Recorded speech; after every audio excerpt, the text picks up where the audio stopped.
2025 का आधा महीना निकल चुका है, मतलब जून महीना भी निकल चुका है और अभी भी लोग बहुत ज्यादा कंफ्यूज हैं SBI small cap and Kotak small cap को लेके। बहुत सारे लोगों ने कमेंट किया था और बहुत टाइम से ये कमेंट आ रहा था कि इन दोनों म्यूचुअल फंड के ऊपर एक कंपैरिजन वीडियो लेके आई जाए। तो मैंने सोचा आपके लिए एक डिटेल वीडियो लाई जाए, एक कंपैरिजन वीडियो लाई जाए, ताकि देखने के बाद आज के बाद कोई भी कंफ्यूजन ना रहे कि आपको किसके अंदर पैसा इन्वेस्ट करना चाहिए। एक तरफ तो ऐसा फंड है जो इंडिया का एक पॉपुलर फंड है, मतलब बहुत ही पॉपुलर फंड है, इसके अंदर बहुत सारे लोगों ने पैसा इन्वेस्ट किया है, इसका AUM भी बहुत ज्यादा हो चुका है, इसीलिए इसने अपना लमसम भी बंद करके रखा हुआ है। वहीं एक तरफ ऐसा फंड है जिसके बारे में बहुत सारे लोग बात नहीं करते, बट ये साइलेंटली परफॉर्मर है, मतलब साइलेंटली आपको अच्छा रिटर्न देता है और लंबे टाइम में आपको एक वेल्थ क्रिएट करके दे सकता है। तो ये वीडियो आपके लिए बहुत ज्यादा इंपॉर्टेंट है। अगर आप भी कंफ्यूज है कि आपको SBI स्मॉल कैप में इन्वेस्ट करना चाहिए या कोटक स्मॉल कैप में इन्वेस्ट करना चाहिए। SBI small cap mutual fund का फंड साइज है 34,000 करोड़ का एंड एक्सपेंस रेशियो है 0.7% का। वहीं अगर बात करें Kotak small cap mutual fund की, तो इसका फंड साइज है 17,000 करोड़ का एंड इसका एक्सपेंस रेशियो है 0.5% का।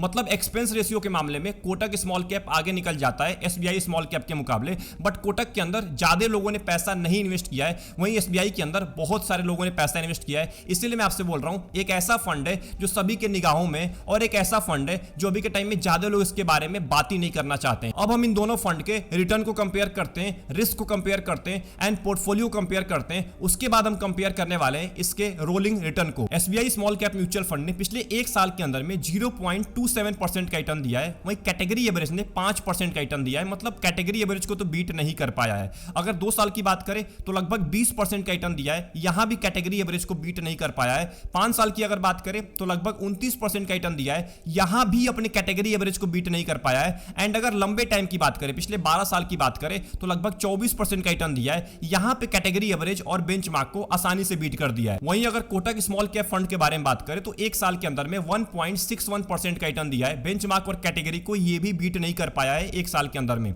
2 साल के अंदर में 22% का रिटर्न दिया है, यहां भी बेंचमार्क और कैटेगरी को बीट नहीं कर पाया है। 5 साल की बात करें तो लगभग 34% का रिटर्न दिया है, लगभग बेंचमार्क और कैटेगरी के बराबर रिटर्न देखने को मिल रहा है। और लंबे टाइम की बात करें, पिछले 12 साल की बात करें तो लगभग आपको 20% का रिटर्न दिया है, बेंचमार्क को बहुत ही आसानी से बीट कर दिया है, बट कैटेगरी एवरेज को बीट नहीं कर पाया है पिछले 12 साल के अंदर में। SBI स्मॉल कैप के लमसम के बारे में बात करें तो आप केवल 10,000 रुपए का लमसम स्टार्ट किए होते 2013 के अंदर में, यानी कि आज से 12 साल पहले, तो इसकी वैल्यू 1,50,000 रुपए से भी ज्यादा हो जाती। लगभग आपको 24% का एनुअल रिटर्न दिया है, जो कि बहुत ज्यादा होता है स्मॉल कैप के इन्वेस्टर्स के लिए। 10 साल की बात करें तो यहां पे भी लगभग 20% से ज्यादा रिटर्न दिया है, तो ये भी बहुत ज्यादा रिटर्न है आने वाले 10 साल के लिए, अगर आपको 18 से लेकर 20% का रिटर्न मिलता है। वहीं अगर इसके SIP के बारे में बात करें तो आप केवल 1,000 रुपए के SIP स्टार्ट किए होते 2015 के अंदर में, तो इसकी वैल्यू 3,60,000 रुपए से भी ज्यादा हो जाती। लगभग आपको 21% का एनुअल रिटर्न दिया है 10 साल के अंदर में, जो कि फिर से बहुत ज्यादा है SIP इन्वेस्टर्स के लिए। वहीं अगर कोटक स्मॉल कैप के लमसम के बारे में बात करें तो आप केवल 10,000 रुपए का लमसम स्टार्ट किए होते 2013, यानी कि आज से 12 साल पहले, तो इसकी वैल्यू 1 लाख रुपए से भी ज्यादा हो जाती। लगभग आपको 20.5% का एनुअल रिटर्न दिया है, जो कि फिर से बहुत ही बड़ी बात है। लंबे टाइम में स्मॉल कैप में अगर आपको 20% का भी रिटर्न मिल रहा है तो बहुत ज्यादा होता है। एंड अगर SIP के बारे में बात करें तो आप केवल 1,000 रुपए के SIP स्टार्ट किए होते कोटक स्मॉल कैप में आज से 10 साल पहले, तो इसकी वैल्यू 3,80,000 रुपए से भी ज्यादा हो जाती।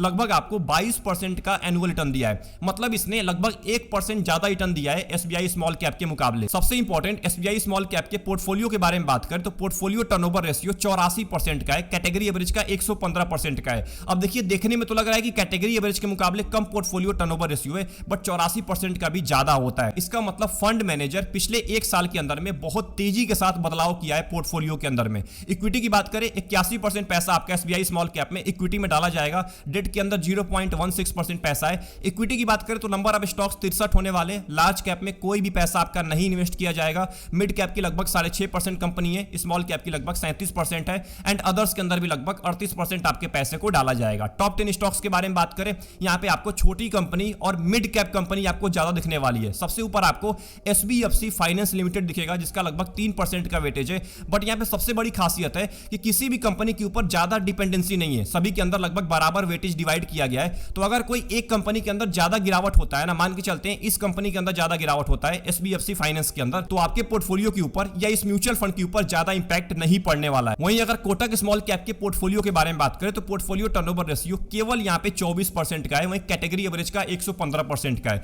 मतलब यहां पे साफ साफ दिख रहा है कि SBI स्मॉल कैप के मुकाबले जो कोटक स्मॉल कैप के फंड मैनेजर है वो ज्यादा बदलाव नहीं करते, मतलब जिस स्टॉक को पिक करते हैं उसको लंबे टाइम तक होल्ड करते हैं। इक्विटी के अंदर 94% आपका पैसा डाला जाएगा, नंबर ऑफ स्टॉक्स 73 होने वाले, लार्ज कैप के अंदर लगभग 3.5% पैसा है, मिड कैप के अंदर 7% एंड स्मॉल कैप के अंदर ज्यादा पैसा है। एसबीआई स्मॉल कैप के मुकाबले कोटक स्मॉल कैप में ज्यादा पैसा आपका स्मॉल कैप कंपनीज के अंदर डाला जा रहा है। टॉप 10 स्टॉक्स के बारे में बात करें तो इसके अंदर भी आपको छोटी कंपनी ज्यादा दिखने वाली है स्मॉल कैप की। सबसे ऊपर आपको Aster DM health care limited दिखेगा जिसका लगभग 3.5% का वेटेज है। अब इसके अंदर भी आपको एक खासियत दिख रहा है कि किसी भी कंपनी के ऊपर आपको ज्यादा डिपेंडेंसी देखने को नहीं मिल रहा है। इसका मतलब अगर इसमें भी गिरावट होता है किसी टॉप कंपनी के अंदर तो ज्यादा इंपैक्ट नहीं पड़ेगा इस म्यूचुअल फंड के ऊपर। एंड आखिरी में अगर बात करें एसबीआई स्मॉल कैप के रिस्क रेशियो के बारे में तो इसका स्टैंडर्ड डेविएशन केवल 13 का है, कैटेगरी एवरेज से बहुत ज्यादा कम है। इसका मतलब वोलेटिलिटी आपको बहुत ही कम देखने को मिलेगा, गिरावट बहुत कम देखने को मिलेगा। बीटा की अगर बात करें 0.76 का है, इसका मतलब कैटेगरी एवरेज के मुकाबले और मार्केट के कंपेयर में ये कम नीचे गिरने वाला है। शार्प रेशियो देखिए 0.94 का है। अब देखिए कैटेगरी एवरेज के मुकाबले कम है, इसका मतलब रिस्क एडजस्टेड रिटर्न आपको उतना अच्छा नहीं मिलने वाला है। इसी का नतीजा है कि अपने बेंचमार्क और कैटेगरी एवरेज को बीट नहीं कर पा रहा है पिछले 5 साल के अंदर में या पिछले 2-3 साल के अंदर में। वहीं अगर कोटक स्मॉल कैप के बारे में बात करें तो इसका भी स्टैंडर्ड डेविएशन लगभग 13 का है, मतलब ये भी कम वोलेटाइल होने वाला है कैटेगरी एवरेज के मुकाबले। बीटा की अगर बात करें 0.7 का बीटा है, इसका मतलब कैटेगरी एवरेज और मार्केट से ये भी कम नीचे गिरने वाला है। इसका भी शार्प रेशियो कम है कैटेगरी एवरेज के मुकाबले, इसका मतलब इसके अंदर भी रिस्क एडजस्टेड रिटर्न उतना अच्छा नहीं मिलने वाला है जितना कैटेगरी एवरेज के अंदर मिलेगा,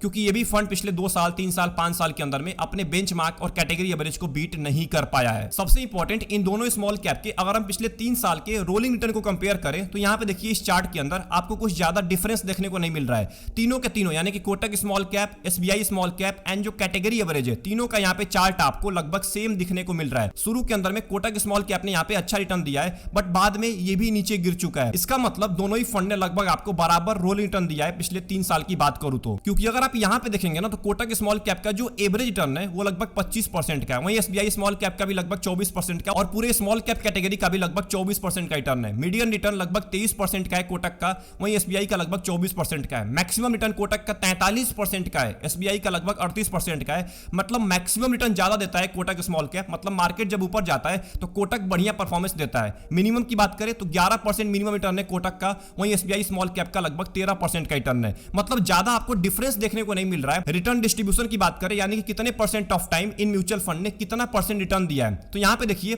10 से लेके 12% के बीच में 0.42% ऑफ टाइम कोटक ने रिटर्न दिया है। वहीं एसबीआई स्मॉल कैप ने 10 से लेके 12% के बीच में एक भी बार रिटर्न नहीं दिया है। 12 से लेके 15% के बीच में कोटक ने लगभग 7% ऑफ टाइम रिटर्न दिया है, वहीं एसबीआई ने लगभग 2% ऑफ टाइम रिटर्न दिया है। 15 से लेके 20% के बीच में बात करें तो लगभग 17% of time Kotak small cap ने रिटर्न दिया है 15 से लेके 20% के बीच में, एंड एसबीआई स्मॉल कैप ने लगभग 19% ऑफ टाइम 15 से लेके 20% के बीच में रिटर्न दिया है।